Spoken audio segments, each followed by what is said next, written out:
নমস্কাৰ, মই পৰিস্মিতাই মোৰ চেনেললৈ সকলোকে পুনৰবাৰ স্বাগতম জনাইছোঁ। আজি মই ৰৌ মাছ ভাপত দিয়া বনাবলৈ লৈছোঁ।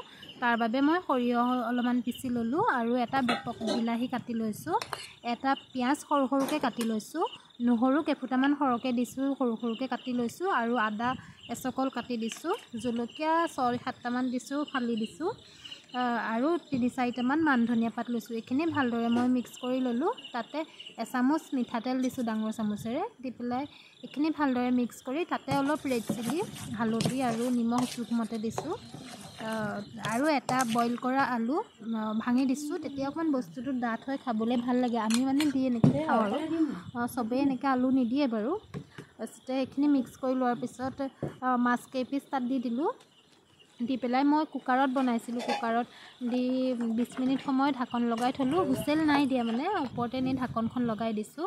তাৰপিছতে 20 মিনিটৰ পিছত অকণমান লৰাই মেলি ভালদৰে মান ধনিয়া কাটি থোৱাখিনি দি দিলোঁ। হৈ গ'ল, সোনকালে হৈ গ'ল, খাবলৈও ইমান টেষ্টি হৈছিলে। কেনেকুৱা লাগিছে জনাব দেই ভিডিঅ'টো চাই, আৰু আপোনালোকেও কেতিয়াবা এনেকৈ বনাই খাই চাবচোন।